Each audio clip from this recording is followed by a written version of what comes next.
Warahmatullahi Taala Wabarakatuh dan salam sejahtera. Selamat datang ke webinar CD3 Program Pemerkasaan Pelaksanaan Kurikulum atau KPM Perkasaku. Saya Dr. Wan Nur Fazila binti Wan Hussein dari bahagian pembangunan kurikulum akan menjadi moderator anda untuk webinar pada kali ini. Alhamdulillah dengan izinnya dapat kita bertemu untuk kita sama-sama berkongsi ilmu dalam sesi webinar ini dengan tajuk Pemerkasaan Pentaksiran Bilik Darjah atau lebih dikenali sebagai PBD. Tuan-tuan dan puan-puan, para pendidik yang dikasihi sekalian, bersama-sama saya pada hari ini adalah 3 orang panel jemputan yang hebat dan berpengalaman dalam bidang kurikulum khususnya dalam PBD. Okay, saya perkenalkan panel pertama iaitu Puan Nuraini binti Kamaluddin, Timbalan Pengarah Sektor Dasar dan Penyelidikan Kurikulum. Puan Nuraini berpengalaman selama 29 tahun dalam bidang pendidikan. Beliau berkhidmat di BPK selama 10 tahun bermula pada tahun 1999 hingga 2009 ya. Dan seterusnya beliau berhijrah ke Institut Aminuddin Baki selama 12 tahun dan beliau kembali semula ke BPK pada tahun ini sebagai Timbalan Pengarah Sektor Dasar dan Penyelidikan Kurikulum. Baik ya, panel kedua kita adalah Encik Azmi bin Harun dari Sektor Sains dan Matematik. Encik Azmi berpengalaman selama 17 tahun dalam bidang pendidikan ya dan 10 tahun di unit sains menengah Sektor Sains dan Matematik bahagian pembangunan kurikulum. Dan seterusnya panel terakhir iaitu panel ketiga kita Puan Wan Maziani binti Wan Muhammad. Puan Maziani juga sangat berpengalaman ya. Beliau telah berkhidmat di unit masalah pembelajaran sektor pendidikan khas bahagian pembangunan kurikulum selama 11 tahun. Baiklah, tidak lupa juga saya ingin perkenalkan guru bahasa isyarat yang akan bersama-sama kita sepanjang webinar ini iaitu Cikgu Fatimatul Zahra binti Osman dari Sekolah Kebangsaan Putrajaya Persin 181. Selamat datang kepada semua ahli panel dan terima kasih kerana sudi meluangkan masa untuk berkongsi ilmu dan memberi penjelasan berkaitan tajuk kita pada hari ini iaitu pemerkasaan pentaksiran bilik darjah. Para hadirin yang saya hormati sekalian, pandemik COVID-19 telah merubah senario pendidikan seluruh dunia dan kita juga tidak terkecuali. Pada 27 April 2021 yang lalu, Yang Amat Berhormat Menteri Kanan Pendidikan kita telah mengumumkan pemansuhan UPSR dan pembatalan PT3. Seterusnya digantikan dengan pemerkasaan pentaksiran berasaskan sekolah iaitu PBS. Bagaimana yang kita semua ketahui, pentaksiran berasaskan sekolah PBS merupakan satu pentaksiran holistik yang terdiri daripada komponen akademik iaitu pentaksiran pusat dan pentaksiran bilik darjah ataupun PBD. Manakala komponen bukan akademik pula terdiri daripada pentaksiran aktiviti jasmani, sukan dan co-curriculum atau PAJSK dan juga pentaksiran psikometrik. Jadi, pentaksiran bilik darjah merupakan salah satu komponen PBS. Maka dengan pemerkasaan PBS, sudah tentulah PBD juga turut diperkasakan. PBD sebenarnya bukanlah satu perkara yang baru. Malah, PBD juga telah diperkenalkan sejak tahun 2011 lagi. Jadi, apa sebenarnya yang dimaksudkan dengan pemerkasaan PBD ini? Baiklah, untuk memberikan gambaran yang lebih jelas, kita akan meminta panel pertama kita iaitu Puan Nuraini untuk menerangkan apakah yang dimaksudkan dengan pemerkasaan PBD ini. Assalamualaikum Puan Nuraini ya. Saya harapkan Puan Nuraini sihat walafiat ya. Jadi boleh Puan Nuraini berkongsi dengan kita ya apakah yang dimaksudkan dengan pemerkasaan PBD ini ya. Silakan Puan Nuraini. Terima kasih Dr. Wan. Bismillahirrahmanirrahim. Assalamualaikum warahmatullahi wabarakatuh dan salam sejahtera. Dr. Wan, sebelum kita bincangkan tentang pemerkasaan PBD, kita ulang kaji sikit. Apakah yang dimaksudkan dengan PBD? Ya. Sebagaimana yang kita semua ketahui, PBD sebenarnya merupakan proses berterusan dalam sesi pengajaran dan pembelajaran ataupun pengajaran dan pembelajaran di rumah. Bagi mendapatkan maklumat lanjut tentang perkembangan, kemajuan, kebolehan dan penguasaan murid. Dalam PBD, Guru mengumpul dan menganalisis maklumat serta membuat refleksi yang berterusan terhadap PDP atau PDPR. PBD juga melibatkan pentaksiran sama ada formatif atau summative, ya, serta boleh dilaksanakan sama ada melalui kaedah lisan, pemerhatian ataupun bertulis.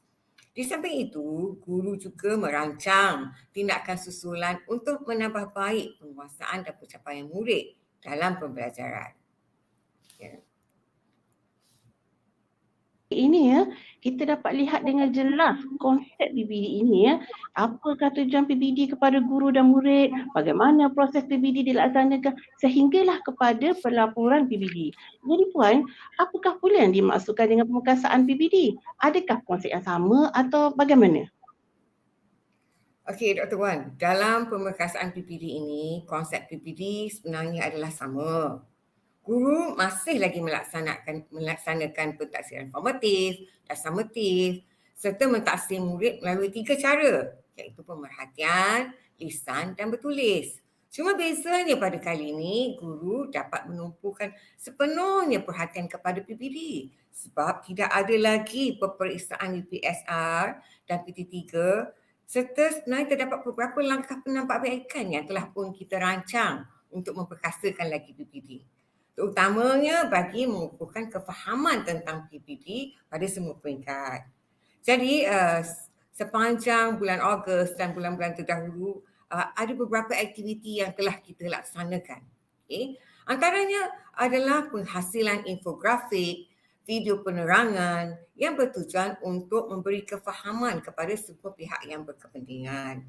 Kita juga telah menambah baik pelaporan PPD tahun 6 dan tingkatan 3. Selain itu, kita juga menyediakan panduan pelaksanaan PPD dalam talian yang telah pun kita muat naik ke laman web PPK untuk membantu guru melaksanakan PPD semasa PDPR ini, sama ada secara dalam talian ataupun di luar talian.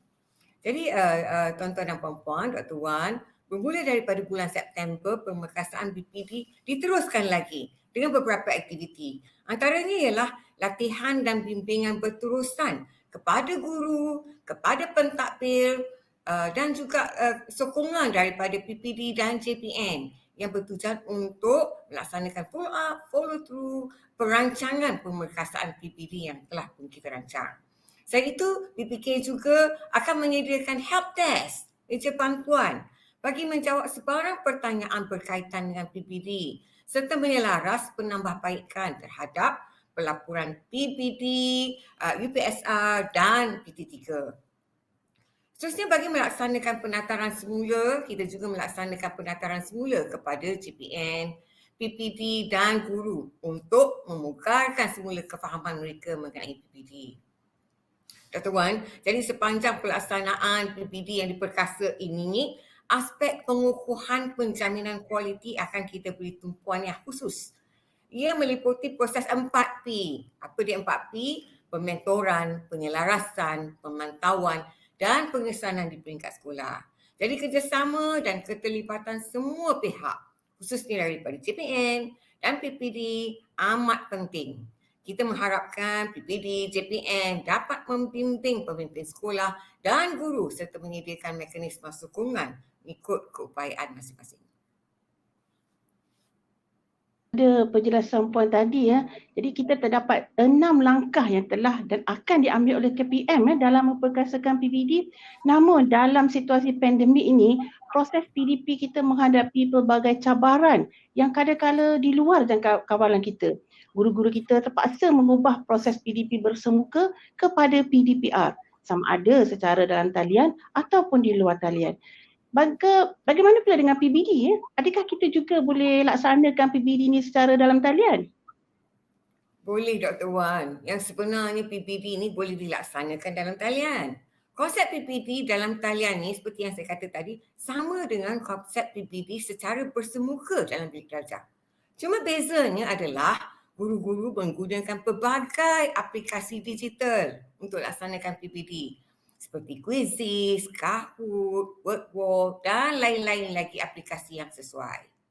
Apa yang penting di sini Dr. Wan adalah selagi PDP ataupun PDPR dilaksanakan, maka PPD juga boleh dilaksanakan. Dapat panduan yang cikgu-cikgu boleh rujuk jika cikgu nak melaksanakan PPD semasa PTPR ni?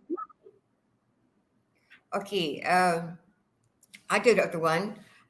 Dr. Wan dan para penonton sekalian, sebagai salah satu usaha memperkasakan PPD, BPK telah menyediakan panduan PPD secara dalam talian dan juga infografik untuk rujukan guru-guru. Panduan ini telah pun kita buat naik ke portal BPK dan saya faham sebenarnya ramai guru yang telah pun muat turun panduan tersebut. So ini sangat membantu guru-guru kita. Panduan ini masih lagi boleh digunakan jika guru kembali ke sekolah kerana PPD boleh sahaja dilaksanakan sama ada secara dalam talian maupun di luar talian walaupun bukan pada masa pandemik. Rani, dan saya percaya guru-guru kita telah berusaha sebaik mungkin ya bagi memastikan proses pembelajaran anak-anak kita tetap berjalan walaupun tidak secara bersemuka. Baiklah ya, okey, kita ada menerima soalan ya daripada penonton-penonton juga. Saya bacakan dulu soalan. Okey, adakah semua murid mesti diberikan sekurang-kurangnya TP3? Okey, terima kasih kepada penonton yang bertanya soalan ya. Soalan yang saya rasa sangat-sangat menarik. Puan Nuraini ya, sebagaimana yang saya nyatakan tadi, PPD ini sebenarnya telah lama dilaksanakan semenjak tahun 2011 lagi. Walau bagaimanapun, masih ada lagi isu tentang penetapan tahap penguasaan dalam laporan PPD, terutamanya penetapan TP3 seperti mana yang soalan penonton tadi. Jadi adakah guru mesti menetapkan TP3, iaitu tahap penguasaan minimum tu, walaupun ada murid yang hanya mencapai TP1 atau TP2? Jadi apa pandangan Puan ya? Okey, Dr. Wan dan penonton webinar, sebenarnya saya berpandangan memang ramai guru yang faham tentang tahap penguasaan yang dinyatakan dalam PSKP. Okay. Tahap penguasaan minimum bagi semua mata pelajaran memang ditetapkan pada tahap penguasaan 3. Setiap murid dibimbing dan diberi peluang untuk capai sekurang-kurangnya tahap penguasaan 3. Walau bagaimanapun, tidak semua murid berupaya mencapai tahap itu pada kadar yang sama. Sebab potensi individu murid berbeza-beza. Oleh itu, jika ada murid yang hanya mencapai tahap sama ada TP1 atau TP2 serta ada bukti konkret yang menunjukkan murid tersebut memang hanya mencapai TP1 atau TP2 pada tempoh tersebut, maka guru harus menetapkan tahap penguasaan tersebut dalam pelaporan murid. Terima kasih Puan Nurani atas penjelasan tersebut ya. Jadi kita harap para penonton kita, guru-guru kita jelas dengan perkara ini ya. Okey, baiklah para hadirin sekalian, PPD bukan perkara asing bagi guru-guru. Namun begitu, bagi ibu bapa atau masyarakat umumnya, mungkin masih ada yang tertanya-tanya apakah PPD itu sebenarnya. Baiklah, sebelum kita teruskan webinar kita pada kali ini, marilah kita sama-sama menyaksikan video PPD yang telah dihasilkan khas untuk memberikan penerangan umum berkaitan PPD. Silakan.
Para hadirin yang saya hormati sekalian, seperti mana yang telah saya perkenalkan di awal tadi, kita juga menjemput panel kedua dan juga panel ketiga yang juga merupakan pegawai mata pelajaran. Saya percaya ramai dalam kalangan guru-guru kita ini telah mahir dalam melaksanakan PBD.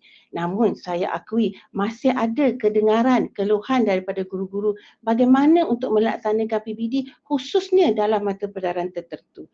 Untuk itu, saya telah menjemput Encik Azmi Harun dari Sektor Sains dan Matematik dan juga Puan Wan Maziani dari Sektor Pendidikan Khas yang akan menerangkan dengan lebih jelas bagaimana PBD ini dilaksanakan dalam mata pelajaran masing-masing. Baiklah ya, saya mulakan dengan Encik Azmi. Assalamualaikum Encik Azmi, apa khabar? Waalaikumsalam warahmatullahi wabarakatuh. Alhamdulillah, masih dikurniakan kesihatan yang baik. Alhamdulillah, semoga kita semua menjaga kesihatan diri kita ya dalam suasana pandemik ini ya. Baiklah Encik Azmi, boleh Encik Azmi jelaskan kepada penonton-penonton kita pada hari ini bagaimana PBD dilaksanakan dalam mata pelajaran sains? Terima kasih Dr. Wan kerana memberikan peluang kepada saya untuk berkongsi ilmu di webinar ini. Baiklah, PBD ini bukan satu proses perasingan. Ianya berjalan seiring dengan PDP atau PDPR. Adalah penting bagi seorang guru merancang terlebih dahulu apakah yang perlu dilakukan bagi memastikan proses PBD itu tadi dilaksanakan dengan menepati hasrat dan objektif PBD. Guru mesti terlebih dahulu meneliti dan memahami konsep, tujuan, ciri-ciri, kaedah dan aspek yang ditaksir serta cara mengaplikasikannya di dalam bilik darjah. Baik. Pada mulanya, guru harus membaca DSKP. Ini sangat penting supaya guru memahami standard kandungan, standard pembelajaran dan standard prestasi. Dalam merancang PDP dan kaedah pentaksiran, guru perlu yang pertama sekali meneliti dan memahami kandungan setiap tajuk dalam DSKP. Ini bagi menentukan kedalaman sesuatu tajuk, skop, aktiviti yang dicadangkan guru boleh meneliti catatan yang ada di sebelah standard pembelajaran dalam DSKP.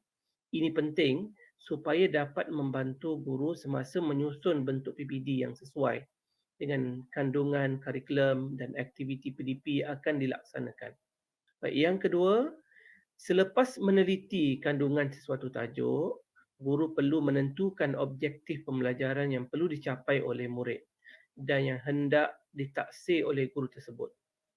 Objektif pembelajaran yang ditentukan hendaklah selari dengan standard kandungan dan standard pembelajaran yang telah dikenal pasti. Yang ketiga, mengenal pasti kaedah pentaksiran yang sesuai. Penentuan kaedah pentaksiran ini bergantung kepada objektif pembelajaran yang hendak ditaksir dan bersesuaian dengan keupayaan murid. Melalui kaedah pemerhatian, guru memerhatikan proses dan hasil kerja murid semasa PDP. Manakala kaedah bertulis, guru menyemak dan memeriksa tugasan dan hasil penulisan murid. Dan kaedah lisan pula, guru mengesan perkembangan atau penguasaan murid semasa berlaku interaksi antara murid dengan guru, murid dengan murid dan murid dengan bahan. Kaedah pentaksiran secara pemerhatian, lisan dan penulisan boleh dilaksanakan secara berasingan ataupun digabungkan. Baiklah Encik Azmi ya. Tadi Encik Azmi ada menyatakan semasa merancang PDP, guru perlu memastikan kaedah pentaksiran yang sesuai. Dan tadi pun Puan Nuraini telah menjelaskan ya bahawa guru boleh mentaksir murid dalam 3 kaedah, iaitu pemerhatian, lisan dan juga bertulis.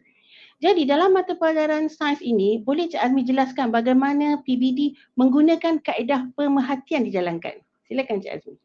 Terima kasih Dr. Wan. Baik.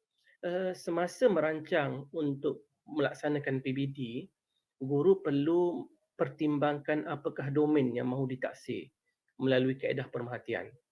PBD dalam mata pelajaran sains melibatkan 3 domain, iaitu pengetahuan, kemahiran dan nilai. Dalam mata pelajaran sains juga, pemerhatian sesuai digunakan untuk mentaksir proses dan hasil kerja murid. Pemerhatian membolehkan guru menilai pengetahuan saintifik, kemahiran saintifik serta sikap saintifik dan nilai murni murid. Dalam mata pelajaran sains, Cik Azmi, boleh kuatkan sikit suara Cik Azmi ya? Ya. Kuatkan sikit. Terima kasih. Semasa merancang untuk melaksanakan PBD, guru perlu pertimbangkan apakah domain yang mahu ditaksir melalui kaedah pemerhatian. PBD dalam mata pelajaran sains melibatkan 3 domain, iaitu pengetahuan, kemahiran dan nilai. Dalam mata pelajaran sains juga, pemerhatian sesuai digunakan untuk mentaksir proses dan hasil kerja murid. Pemerhatian membolehkan guru menilai pengetahuan saintifik, kemahiran saintifik serta sikap saintifik dan nilai murni murid. Dalam mata pelajaran sains, guru memerhati murid melaksanakan aktiviti PDP seperti eksperimen atau penyiasatan saintifik, sama ada dalam makmal sains, dalam bilik darjah dan luar bilik darjah. Guru akan memerhatikan kemahiran manipulatif yang ditunjukkan oleh murid semasa mereka melaksanakan eksperimen atau penyiasatan saintifik. Baik, apa itu kemahiran manipulatif? Kemahiran manipulatif merupakan kemahiran psikomotor murid semasa melaksanakan eksperimen atau penyiasatan saintifik.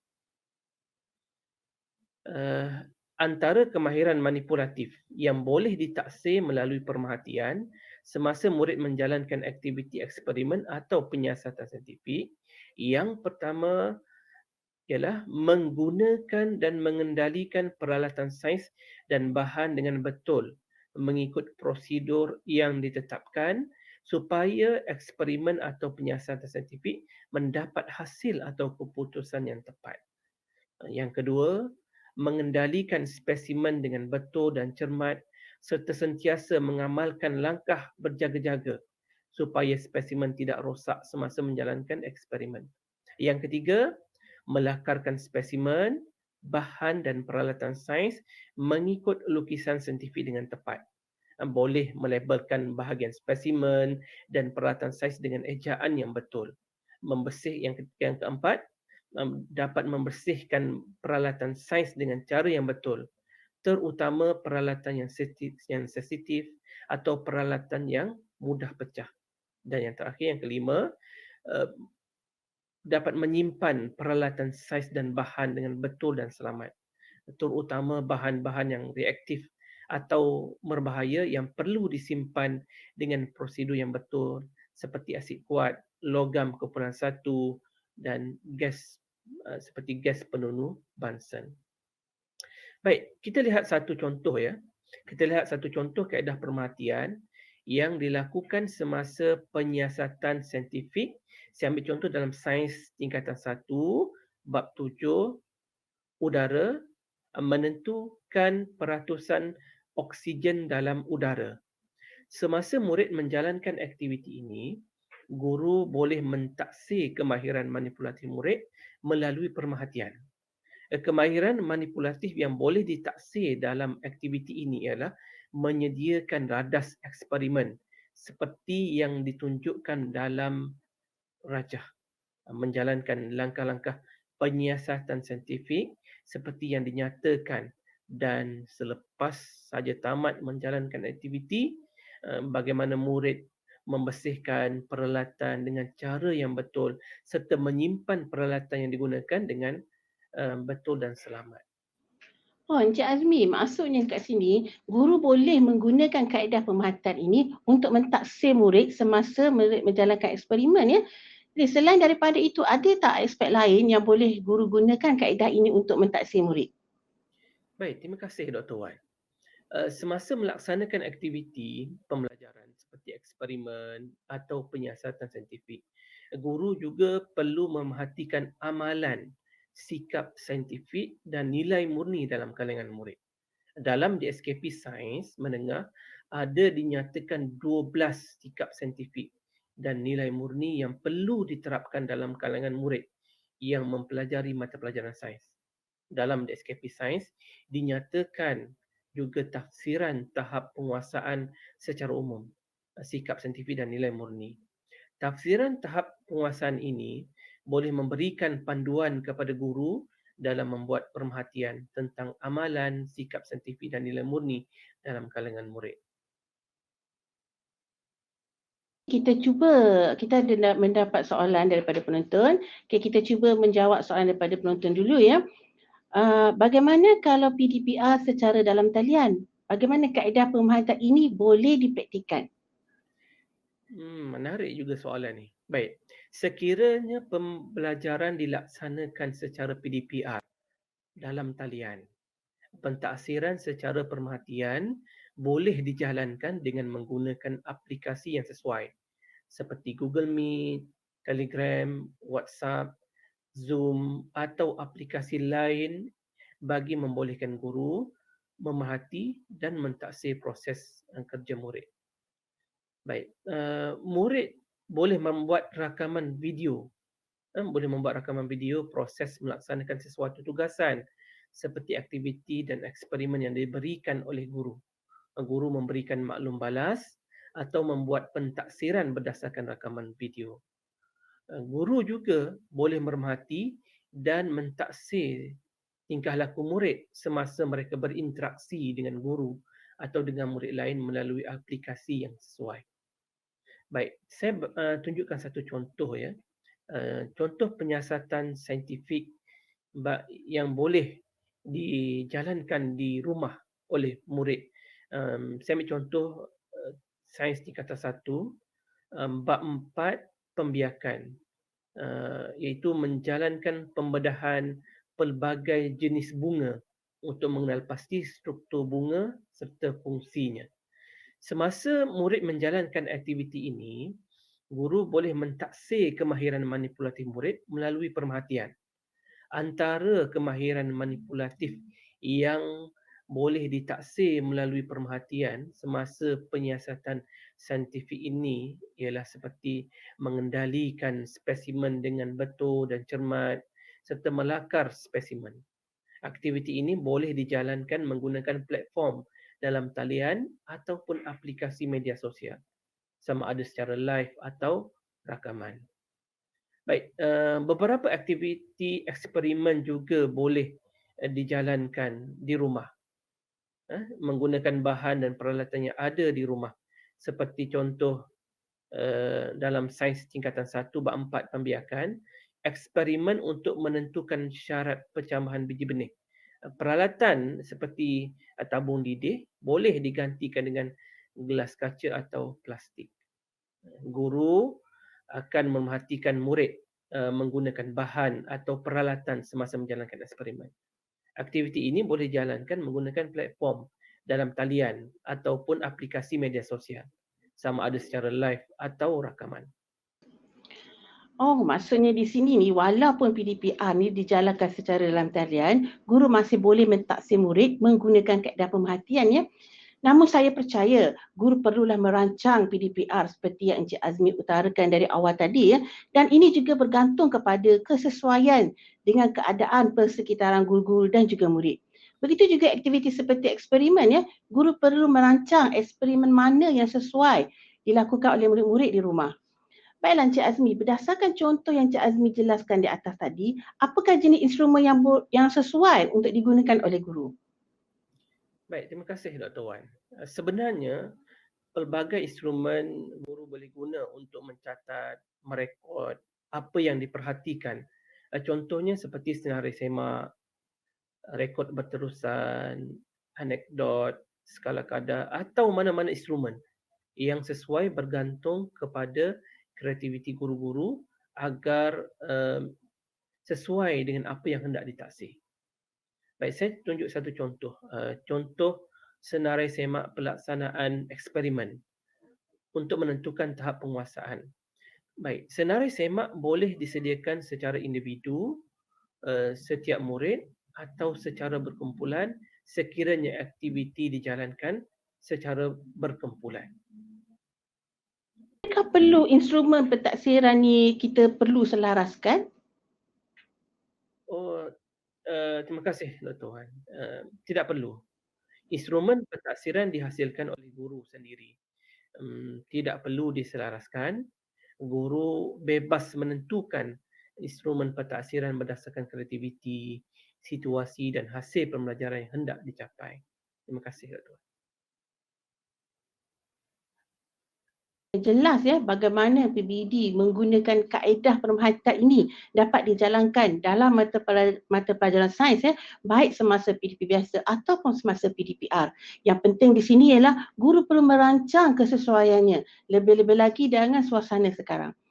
Baiklah para hadirin sekalian, sebelum kita teruskan, apa kata kita menyaksikan satu lagi video berkaitan dengan PBD khas untuk guru-guru kita. Silakan. Pentaksiran bilik darjah. Pentaksiran berasaskan sekolah.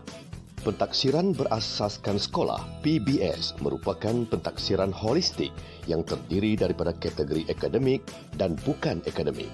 Pentaksiran bilik darjah merupakan salah satu komponen dalam kategori akademik dalam pentaksiran berasaskan sekolah. Apakah itu PBD? Pentaksiran bilik darjah PBD dilaksanakan secara berterusan semasa PDP bagi mendapatkan maklumat tentang perkembangan, kemajuan, kebolehan dan penguasaan murid. PBD juga melibatkan proses menganalisis maklumat, membuat refleksi terhadap PDP dan merancang tindakan susulan bagi menambah baik penguasaan dan pencapaian murid dalam pembelajaran. Pentaksiran formatif dijalankan secara berterusan sepanjang PDP, manakala pentaksiran sumatif dilaksanakan setelah sesuatu topik atau kelompok standard kandungan atau standard pembelajaran selesai diajar. Pelaksanaan PBD. Guru mentaksir murid dengan 3 cara, iaitu pemerhatian, lisan dan bertulis.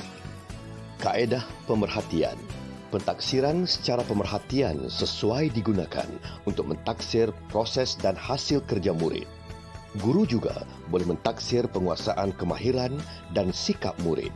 Guru memerhati aktiviti murid dan mentaksir dengan membuat catatan ringkas atau menggunakan senarai semak atau skala kadar atau rekod berterusan. Sebagai contoh, dalam mata pelajaran pendidikan seni visual, guru memerhati murid membuat corak teknik collage. Guru memberi maklum balas secara lisan tentang teknik menggunting kertas yang betul semasa pemerhatian dilakukan. Guru boleh mentaksir proses kerja murid dengan menggunakan senarai semak. Dalam mata pelajaran sejarah pula, guru memerhati murid melaksanakan tugasan dalam kumpulan. Murid berbincang dengan rakan-rakan lain dalam kumpulan dan membentangkan hasil kerja mereka. Berdasarkan hasil pemerhatian, guru boleh mentaksir murid dengan membuat catatan ringkas dan memberi maklum balas secara lisan kepada murid. Kaedah lisan. Pentaksiran secara lisan boleh berlaku secara spontan semasa PDP atau terancang melalui sesi soal jawab atau kuis. Kaedah ini boleh digunakan untuk mentaksir antaranya kefahaman konsep, kemahiran mendengar, kecekapan mencongak, pertuturan dan sikap. Sebagai contoh, dalam mata pelajaran matematik, guru menyoal murid secara lisan untuk mencungkil pemahaman murid tentang konsep matematik seperti tambah dan tolak. Guru memberi maklum balas berdasarkan jawapan murid untuk menambah baik penguasaan pembelajaran murid. Guru boleh merekod perkembangan murid dalam rekod mengajar guru atau instrumen pentaksiran yang bersesuaian. Dalam mata pelajaran reka bentuk dan teknologi, guru boleh mentaksir hasil pembentangan murid mengenai kepentingan tenaga solar dalam kehidupan. Guru menyoal murid untuk mengenal pasti kefahaman murid dan memberi komen kepada murid. Kaedah bertulis. Guru boleh mentaksir murid dengan menyemak dan memeriksa hasil penulisan mereka seperti karangan, laporan projek atau latihan bertulis. Sebagai contoh, dalam pendidikan kesihatan, guru menyediakan lembaran kerja sebagai latihan untuk dibuat oleh murid. Guru memeriksa hasil latihan dan memberi grade atau markah atau sebarang maklum balas lain yang bersesuaian. Semua hasil kerja murid seperti lembaran kerja dan buku latihan murid atau rekod guru seperti senarai semak, catatan ringkas atau rekod berterusan boleh dijadikan bukti untuk mengesan perkembangan murid. Merekod dan menganalisis penguasaan murid. Guru perlu merekod maklumat pentaksiran yang dijalankan ini mengikut kesesuaian masing-masing. Rekod ini akan digunakan bagi membantu guru menentukan tahap penguasaan murid. Guru akan menggunakan maklumat penguasaan pembelajaran murid bagi menambah baik kaedah penyampaian atau bahan PDP mengikut tahap keupayaan murid. Guru akan menentukan tahap penguasaan murid setelah satu kelompok bidang, tema dan kemahiran dengan merujuk kepada standard prestasi dalam DSKP serta melengkapkan template pelaporan PBD yang boleh dimuat turun daripada portal BPK. Guru akan menentukan tahap penguasaan keseluruhan pada akhir tahun berdasarkan pengetahuan, pengalaman, tanggungjawab profesional dan input murid. Melapor tahap penguasaan murid. Guru melapor kemajuan dan pencapaian pembelajaran murid kepada ibu bapa atau penjaga sekurang-kurangnya 2 kali setahun, pertengahan dan akhir tahun. Ibu bapa atau penjaga boleh memantau perkembangan pembelajaran anak ataupun anak jagaan mereka dan memberi sokongan yang bersesuaian. Penjaminan kualiti. Penjaminan kualiti PBD perlu dilaksanakan di peringkat sekolah bagi memastikan maklumat pentaksiran tepat dan adil serta menunjukkan perkembangan pembelajaran murid. Guru besar atau pengetua bertanggungjawab memastikan penjaminan kualiti dalam pelaksanaan PBD dilakukan melalui pementoran, penyelarasan, pemantauan, pengesanan. Pentaksiran merupakan sebahagian daripada PDP. PBD ini menyumbang kepada pembentukan modal insan yang holistik dan seimbang seperti dihasratkan oleh falsafah pendidikan kebangsaan. Pembudayaan PBD dalam kalangan guru berupaya menghasilkan anjakan kepada pendidikan yang tidak berorientasikan peperiksaan.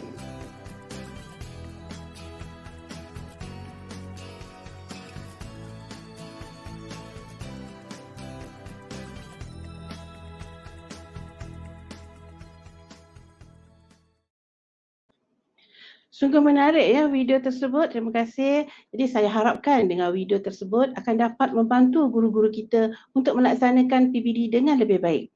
Baiklah ya, sekarang kita akan teruskan perbincangan kita bersama dengan panel yang ketiga iaitu Puan Wan Marziani Wan Muhammad dari Sektor Pendidikan Khas Pasifik.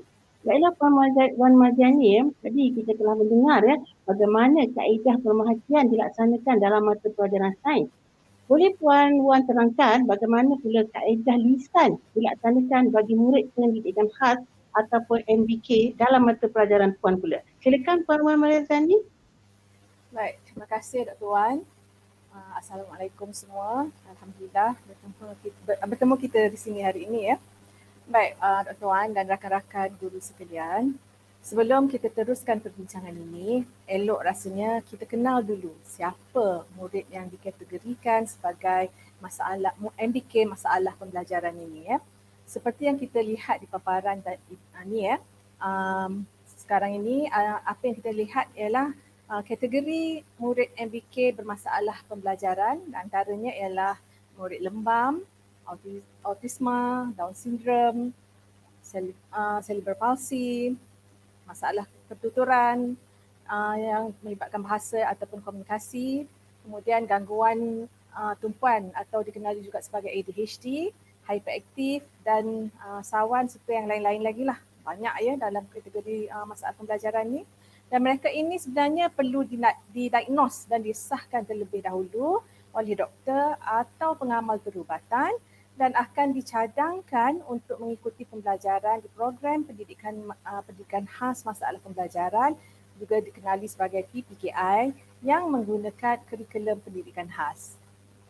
Oh, okey. Jadi kita telah dimaklumkan ya bahawa tentang kumpulan MBK masalah pembelajaran ini ya. Okey, baik. Adakah mereka juga ini ditaksir sama seperti murid adil dan perdana? Boleh Puan Wan jelaskan? Okey, Dr. Wan. Secara umumnya, kaedah pentaksiran yang dilaksanakan kepada murid pendidikan khas ni adalah sama ya seperti murid tipikal di aliran perdana. Cuma perlu ada pengubahsuaian dari segi pendekatan, kaedah PDP, aktiviti dan masa yang diperuntukkan serta bahan bantu belajar.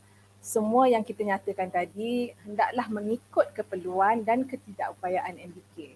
Walau bagaimanapun, konsep PBD-nya masih lagi sama. Untuk makluman semua juga ya, seperti yang kita ketahui, murid pendidikan khas ini secara individunya sangat unik dan istimewa serta pelbagai. Dan antara kepelbagaian mereka itu ialah mereka ini berbeza dari segi kadar pembelajarannya, dari segi penguasaan kemahiran literasi dan numerasi, berbeza menggunakan alat pandang dengar atau media, dan dari segi aspek kesediaan untuk belajar. Mereka juga berbeza dari segi kebolehan lisan dan juga aspek perkembangan psikomotor, kognitif, tingkah laku, bahasa, komunikasi, emosi dan lain-lain lagi. Inilah perkara yang paling utama yang perlu guru fahami terlebih dahulu semasa merancang proses PDP dan PBD. Guru perlu mengetahui dan mengenal pasti apakah halangan pembelajaran yang dihadapi oleh setiap MBK yang pelbagai ini, dan apakah halangan ini akan menjadi gangguan kepada proses pembelajaran mereka. Berdasarkan maklumat tersebut, guru-guru perlulah kreatif dalam merancang aktiviti PDP dan pentaksiran supaya ia dapat memenuhi keperluan pembelajaran murid serta adil kepada setiap individu. Agak mencabar juga ya bagi guru-guru pendidikan khas ini ya dalam melaksanakan PBD kepada murid-murid mereka ya. Semua perkara perlu kita ambil kira ya. Jadi berdasarkan paparan slide tadi, kita dah dapat lihat kepelbagaian MBK masalah pembelajaran ya. Jadi bagaimana agaknya pentaksiran menggunakan kaedah lisan dilaksanakan sekiranya murid tersebut menghadapi masalah pertuturan? Baik Dr. Wan. Sebelum tu saya nak maklumkan juga ya, saya ni sebenarnya bertanggungjawab kepada mata pelajaran pengurusan kehidupan bagi pendidikan khas masalah pembelajaran, dan mata pelajaran ini sebenarnya dibina khusus kepada murid-murid masalah pembelajaran. Okey, berbalik kepada soalan doktor tentang pentaksiran tadi ya. Seperti yang kita nyatakan terdahulu, perkara yang paling utama adalah guru perlu mengenal siapa murid mereka. Perkara tersebut perlu diambil kira oleh guru pendidikan khas dalam merancang PDP dan PBD untuk murid yang mereka ajar. Ya, seperti yang telah ditegaskan oleh Encik Azmi tadi bahawa PBD ini bukan satu proses berasingan. Ia berjalan seiring dengan PDP ataupun PDPR. Jadi sangat penting bagi guru-guru untuk memahami standard kandungan, standard pembelajaran dan standard prestasi yang terkandung dalam DSKP. Okey, Dr. Wan dan rakan-rakan sekalian ya, kaedah lisan bagi pendidikan khas ini boleh dilakukan secara langsung ataupun tidak langsung di dalam dan juga di luar bilik darjah. Pentaksiran secara lisan boleh dilakukan dalam aktiviti seperti menjawab soalan, membaca kuat, syarahan, perbahasan, bercerita, perbincangan, hafazan, temu bual, nyanyian, deklamasi saja ataupun mungkin respon secara spontan. Jadi sebelum merancang proses PDP, guru perlu merungkai kandungan standard yang telah ditetapkan dalam setiap tajuk ataupun bidang. Jadi seterusnya guru menetapkan objektif pembelajaran, merancang dan menyusun aktiviti PDP serta menentukan kaedah dan instrumen pentaksiran yang bersesuaian dengan keupayaan murid mereka. Okey, sekiranya kelas yang diajarnya mempunyai murid masalah pertuturan, apakah aktiviti PDP dan kaedah pentaksiran yang sesuai untuk mereka? Ya, adakah pentaksiran secara lisan sesuai untuk mereka dan bagaimana dia nak menilai murid tersebut ya? Atau mungkin mereka ni tak perlu diuji langsung dalam maksud saya mereka tak perlu diuji secara lisan ya. Jadi di sini guru perlu bijak merancang dan membuat keputusan supaya setiap murid mendapat peluang pembelajaran dan ditaksir secara adil dan sama rata. Okey, menyentuh tentang kaedah lisan dan untuk MBK yang tidak mampu bertutur seperti yang Dr. Wan bertanya tadi, kaedah ini boleh dilakukan secara antara murid dengan guru, murid dengan murid, murid dengan bahan bantu belajar, dan satu lagi untuk murid pendidikan khas ini ialah murid dengan persekitarannya.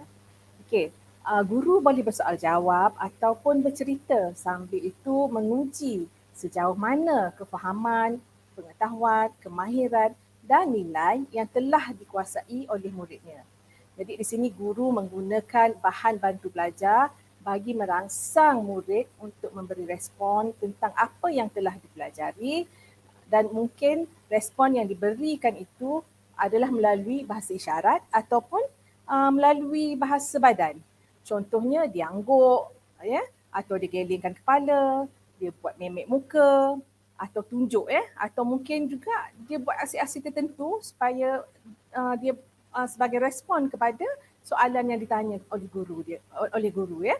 Okey, guru juga boleh menggunakan bahan bantu belajar yang bersesuaian seperti gambar, kad perkataan, video ataupun gadget untuk merangsang murid berfikir dan seterusnya memberi respons. Baik, seperti yang kita sedia maklum, MBK ini pelbagai dan cara mereka memberi respon pun pelbagai. Jadi, kaedah dan instrumen untuk menguji mereka pun perlulah pelbagai serta mengikut kesesuaian mereka, Doktor, ya. Yalah, betul lah Puan Wan ya. Besar juga cabaran guru-guru pendidikan khas ini ya dalam melaksanakan terutamanya pentaksiran secara lisan kepada anak-anak istimewa ni ya. Baiklah, bagi mengukuhkan lagi penerangan Puan tadi, boleh tak Puan Wan berikan contoh aktiviti PDP dan PBD yang melibatkan murid kurang upaya pertuturan? Baik Dr. Wan, kat sini saya akan berikan satu proses PDP dalam satu bilik darjah yang melibatkan beberapa orang murid dan salah seorang muridnya mengalami masalah pertuturan. Ya. Saya memilih mata pelajaran pengurusan kehidupan tahun 4, komponen kemahiran manipulatif, di mana tajuknya ialah sensory yang melibatkan deria rasa ya untuk SK-nya, dan SP-nya ialah mengelas makanan dan minuman mengikut rasa, iaitu manis, masam, pahit dan masin.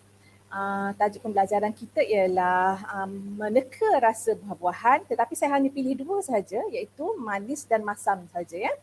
Okey, untuk objektif pembelajarannya pula ialah murid dapat membezakan rasa manis dan juga rasa masam. Kita menggunakan kaedah pentaksiran secara lisan, menggunakan instrumen borang senarai semak ataupun borang pemerhatian. Okey.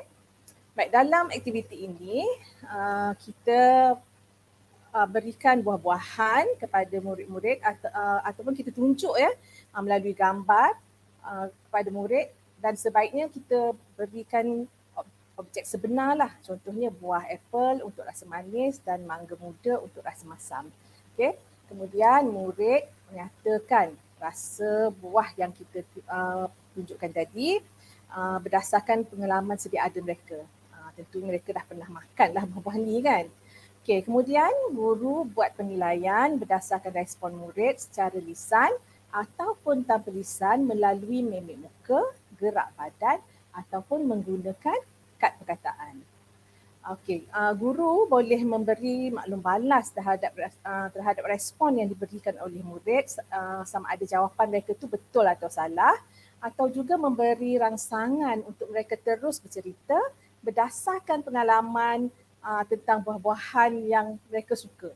Ya, jadi di situ kita menggalakkan supaya murid kita lebih banyak mengeluarkan pendapat mereka. Ya.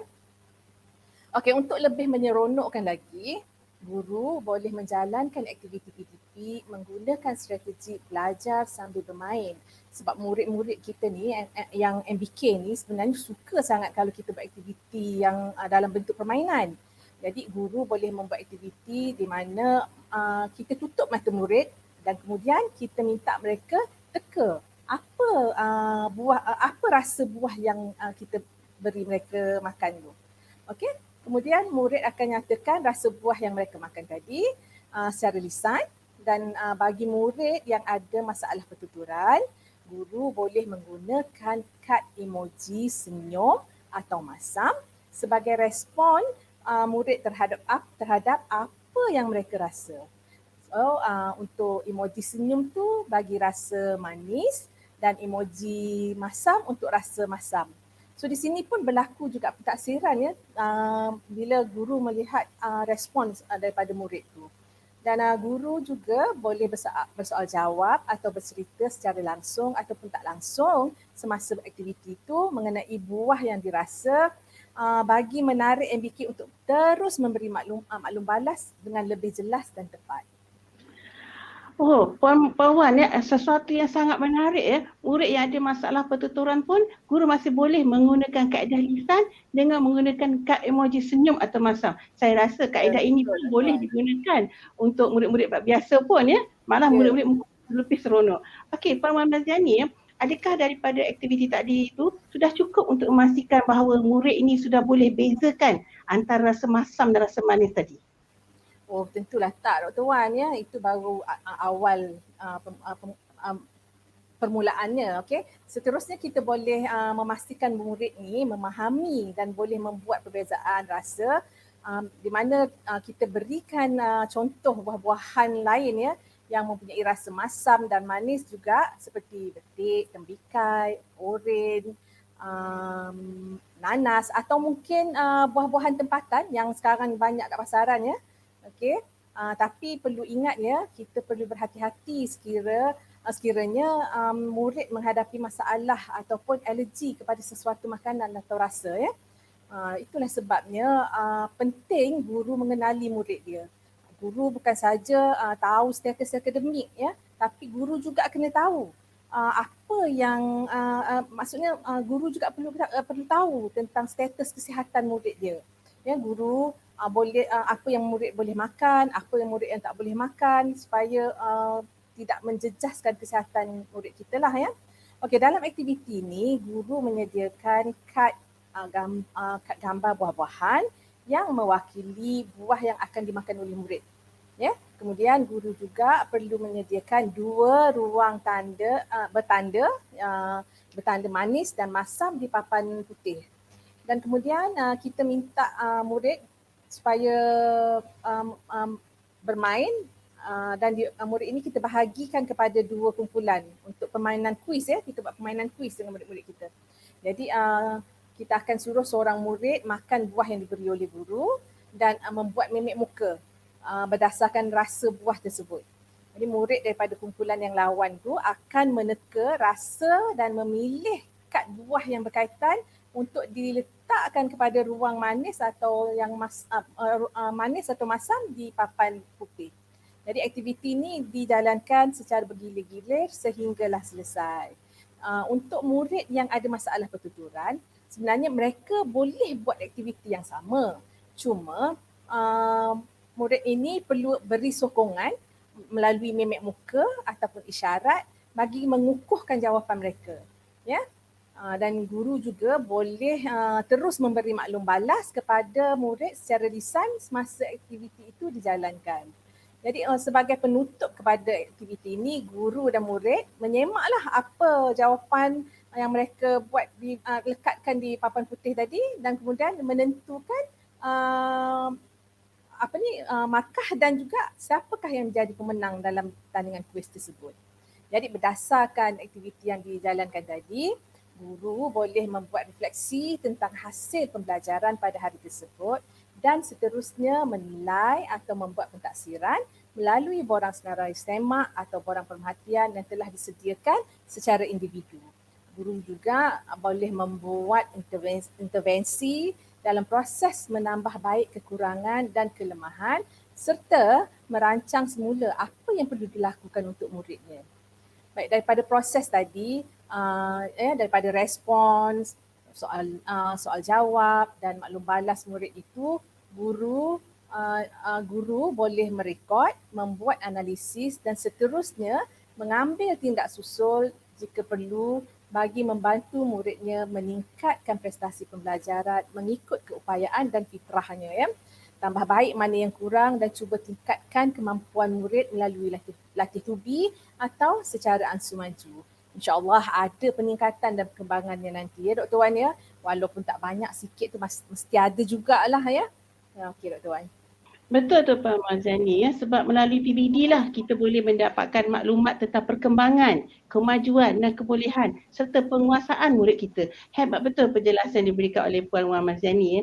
Jadi, tuan-tuan dan puan-puan, kita telah mendengar penjelasan bagaimana PBD dilaksanakan dengan kaedah lisan bagi murid pendidikan khas. Baiklah, bagaimana pula untuk menetapkan tepi keseluruhan? Boleh Puan Wan Mazani jelaskan bagaimana guru menetapkan tepi keseluruhan untuk PBD ni? Baik, terima kasih Dr. Wan ya.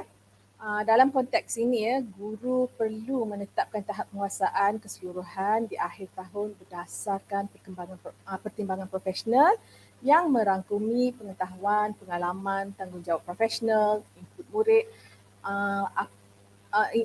ya. Apa yang dimaksudkan dengan pertimbangan profesional tu ya Dr. Wan? Okey, pertimbangan profesional itu sebenarnya memerlukan guru membuat keputusan secara beretika dan bertanggungjawab terhadap tahap penguasaan murid berdasarkan analisis dan rumusan pembelajaran. Sebagai seorang guru yang beretika dan bertanggungjawab dengan apa yang diajar, guru perlulah berpengetahuan, ya, iaitu mempunyai pengetahuan yang luas tentang mata pelajaran yang diajar, mahir dalam pedagogi dan bijak dalam membuat pentaksiran. Jadi di sini ya, guru perlu meningkatkan ilmu dan mendapatkan maklumat terkini dalam bidang masing-masing serta bergerak pantas sejajar dengan perubahan pendidikan dan teknologi semasa. Baik, seterusnya guru juga perlu bertanggungjawab profesional. Perlu cekap, adil, telus, sistematik dan holistik tanpa melibatkan emosi. Jadi di sini guru tak boleh ada bias kepada sesetengah murid ya, tak ada favorite student ya, dan sehingga akan menyebabkan berlakunya ketidakadilan semasa membuat keputusan. Selain daripada itu, guru juga perlu mengenal murid dia ataupun kita katakan sebagai input murid, di mana guru membuat pertimbangan berdasarkan prestasi murid. Ya, guru membuat penilaian ya secara menyeluruh pada muridnya dari segi akademik, sosial, emosi dan juga jasmani. Dan yang terakhir ialah guru juga perlu berpengalaman, di mana guru menggunakan input profesional dan pengalaman mengajar semasa mereka berinteraksi dengan murid. Ini jelas menunjukkan bahawa seorang guru itu perlu mempunyai integriti yang tinggi dalam membuat keputusan yang adil dan saksama dengan kuasa yang diberikan kepadanya semasa membuat penganilan dan juga pertimbangan profesional terhadap murid-murid dia ya. Okey, kita ada satu lagi soalan daripada penonton ya. Baik, saya akan bacakan soalan dulu. Adakah guru pendidikan khas juga perlu menetapkan TP ataupun tahap penguasaan murid khasnya juga berdasarkan pertimbangan profesional ini? Bagaimana Puan Mazani ya? Adakah guru pendidikan khas juga menggunakan pertimbangan profesional dalam menentukan TP keseluruhan ini? Dr. Wan dan rakan-rakan guru semua ya, untuk membuat professional judgement ataupun pertimbangan profesional ini, guru pendidikan khas juga tak terkecuali dari 4 perkara tadi, ya, iaitu pengetahuan, bertanggungjawab profesional, mengenal murid atau input murid serta berpengalaman. Jadi semua ini perlu ada bagi seorang guru juga kepada guru pendidikan khas. Ya, selain daripada itu Dr. Wan dan rakan-rakan sekalian, dalam kita menentukan tahap penguasaan murid pendidikan khas, guru pendidikan khas perlu mengambil kira beberapa perkara lain antaranya adalah yang pertamanya ialah hasil laporan perbincangan antara guru tentang perkembangan murid dari aspek komunikasi dan bahasa, kognitif, psikomotor, sosio-emosi, tingkah laku dan sasiah. Yang keduanya, laporan daripada rancangan pendidikan individu ataupun juga kita kenali sebagai RPI. Kalau guru-guru pendidikan khas ni, ini memang bukan perkara barulah pada mereka ya, di mana prestasi murid pendidikan khas dari aspek akademik dan non-akademik dilaporkan secara individu. Dan yang terakhir ialah penetapan TP keseluruhan bagi setiap murid pendidikan khas juga ditetapkan melalui dapatan daripada tahap penguasaan standard yang ditetapkan dalam DSKP. Ini merujuk kepada standard prestasi yang dilaporkan dalam template pelaporan. Baik, jelas di sini bahawa tanggungjawab kita sebagai seorang guru aliran perdana maupun guru di program pendidikan khas ini amatlah besar dan berat ya. Selagi kita bergelar guru, kita perlu jujur dengan tugas dan tanggungjawab yang diamanahkan kepada kita. Terima kasih Puan Ramazani kerana telah menjelaskan kepada kita dengan panjang lebar bagaimana guru-guru menetapkan TP keseluruhan termasuklah murid-murid pendidikan khas. Baiklah, saya mengharapkan guru-guru akan dapat mengukuhkan lagi kefahaman dalam pelaksanaan PBD khususnya dalam menetapkan TP keseluruhan. Terima kasih sekali lagi kepada Puan Ramazani. Baiklah para penonton sekalian, kita berbalik pula kepada pemasuhan UPSR dan pembatalan PT3. Tentu ibu bapa kita berasa gusar kerana tiada lagi peperiksaan. Dan adakah PBD ini boleh menggantikan terutamanya untuk peperiksaan UPSR Jadi boleh Puan Nuraini memberikan penjelasan berkaitan perkara ini Okey Dr. Wan dan penonton webinar yang saya hormati. Ingin saya jelaskan dalam pentaksiran bilik darjah ataupun PBD mentaksir murid secara holistik dari segi pengetahuan, kemahiran dan nilai yang sejajar dengan falsafah pendidikan kebangsaan. UPSR pula mentaksir kognitif murid sebab ianya adalah satu bentuk peperiksaan. Jadi dalam PPD kita ada aspek penjaminan kualiti yang perlu dilaksanakan oleh pihak sekolah yang diketuai oleh pengetua ataupun guru besar dengan sokongan PPD dan juga JPN. Jadi penjaminan kualiti PPD ini dilakukan melalui 4 proses, 4P, iaitu pementoran, penyelarasan, pemantauan dan pengesanan. Penjaminan kualiti ini penting supaya tahap penguasaan yang ditetapkan mestilah adil dan tepat. Jadi ibu bapa tidak perlu bimbang dan risau tentang perkara ini kerana PBD sebenarnya melaporkan secara holistik tentang kemajuan murid, merangkumi pengetahuan, kemahiran dan nilai. Namun begitu seperti yang saya jelaskan tadi, proses penjaminan kualiti ini turut kita tambah baik. Bermula di peringkat sekolah, PPD, JPN, malahan di peringkat kementerian sekalipun. InsyaAllah semua pihak akan terus bekerjasama memastikan penjaminan kualiti PBD yang berkesan. InsyaAllah. Dan kita juga berharap dengan kerjasama semua pihak termasuk daripada pihak sekolah sehinggalah kepada peringkat kementerian, proses penjaminan kualiti ini akan berjalan dengan lebih baik.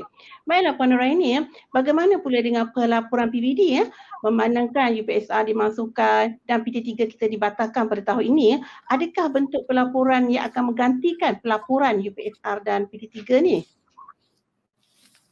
Okey Dr. Wan. Bahagian pembangunan kurikulum ataupun PPK sebenarnya telah sediakan template pelaporan PPD yang sememangnya kita telah pun muat naik ke portal PPK sejak tahun 2014.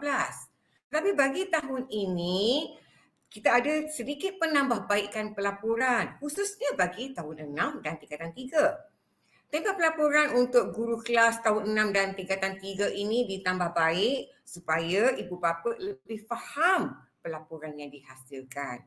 Okey, antara perkara-perkara yang kita tambah baik adalah yang pertama sekali kalau kita tengok adalah pada ruangan tahap penguasaan. Okey, pada ruang tahap penguasaan ini pelaporan asal hanya tulis nombor 1, 2, 3, 4, 5, 6. Tetapi yang baru yang kita tambah baik ini ditulis TP diikuti nombor tahap penguasaan itu. Perkara kedua yang kita tambah baik ialah pada ruang penyataan. Penyataan ini kita akan dapat ataupun peroleh daripada standard prestasi dalam DSKP. Yang ketiga berkaitan dengan ulasan guru kelas. Ulasan guru ini akan bersifat lebih komprehensif. Okay? Di mana guru kelas perlu berikan ulasan dalam aspek pengetahuan, kemahiran nilai, termasuk juga minat dan kecenderungan murid tersebut secara individu. Dan yang keempat adalah tafsiran umum. Okey, tafsiran umum ni merupakan satu penambahbaikan yang utama. Okey, ini adalah penambahbaikan bagi pelaporan di tahun 6 dan tingkatan 3. Tafsiran ini bertujuan untuk memberikan kefahaman yang mudah bagi ibu bapa ataupun penjaga tentang apa yang dimaksudkan dengan tahap penguasaan. Sekiranya ibu bapa perlu maklumat lanjut tentang TP, ibu bapa boleh merujuk kepada pernyataan bagi setiap mata pelajaran. Yeah. Okey, jadi Dr. Wan, dengan adanya penambahbaikan ini, pelaporan PPD ini kita harap akan dapat digunakan untuk kemasukan ke sekolah khusus dan juga sebenarnya dapat membantu murid memilih pakej mata pelajaran di tingkatan 4 nanti. Okey, terima kasih Puan Nuraini atas penerangan yang begitu jelas sekali. Namun para penonton tidak perlu khawatir sekiranya masih ada persoalan, bahagian pembangunan kurikulum ada menyediakan meja bantuan ya. Okey, para penonton sekalian, secara keseluruhan daripada perkongsian kita bersama-sama ketiga-tiga orang panel pada hari ini, diharapkan para penonton mendapat gambaran yang lebih jelas apakah pemekasaan PBD yang dihasratkan agar program Perkasa Kau ini memberikan impak yang positif. Dan kita sedia maklum ya, PBD bukanlah perkara yang baru. Namun KPM committed untuk membantu mengatasi pelbagai cabaran yang dihadapi oleh guru-guru dalam melaksanakan PBD. Ini termasuklah dalam aspek kefahaman PBD, pelaksanaan PBD secara dalam talian, isu penetapan TP3. Kita juga berikan contoh khusus PBD dalam mata pelajaran sains dan juga pendidikan khas tadi ya. Selain daripada itu, perbincangan webinar kita ini juga menyentuh tentang penjaminan kualiti PBD. Dan juga akhir sekali kita sentuh tentang pelaporan PBD tahun 6 dan tingkatan 3. Sebenarnya tuan-tuan dan puan-puan, semua yang kita bincangkan dalam webinar ini telah tercatat dalam buku panduan pelaksanaan PBD edisi kedua. Jadi guru-guru boleh merujuk kepada buku tersebut yang boleh dimuat turun dari portal PPK. Akhir sekali, sebelum saya mengakhiri webinar kita pada kali ini, saya mengucapkan ribuan terima kasih kepada panel jemputan kita, Puan Nuraini, Encik Azmi dan juga Puan Muhammad Ziani kerana sudi meluangkan masa bersama-sama kita dalam webinar siri 3 pemangkasaan kurikulum. Alhamdulillah kita sampai ke penghujung. Saya mengharapkan webinar ini memberi manfaat kepada warga sekolah dan juga masyarakat umumnya. Apa yang perlu kita berpegang adalah pada konsep bahawa pentadbiran merupakan sebahagian daripada PDP atau PDPR. Dan PBD ini menyumbang kepada pembentukan modal insan yang holistik dan seimbang seperti yang kita hasratkan dalam falsafah pendidikan kebangsaan. Saya mengambil kesempatan di sini untuk mengucapkan terima kasih kepada semua pihak yang bertengkus lumus menjayakan webinar ini, terutamanya pasukan daripada BPK sendiri dan juga bahagian-bahagian lain seperti BPG, BSTP dan IPGM, dan tidak lupa kepada Cikgu Fatimatul Zahra. Saya juga mohon kemaafan atas segala kekurangan dan ketidaksempurnaan dalam mengendalikan webinar ini. Dan sesungguhnya yang baik itu datangnya daripada Allah dan yang lemah itu dari kelemahan diri saya sendiri. Selamat menyambut Hari Kemerdekaan dan wabillahi taufiq wa hidayah. Wassalamualaikum warahmatullahi wabarakatuh. Sehingga kita bertemu lagi. Sekian, terima kasih.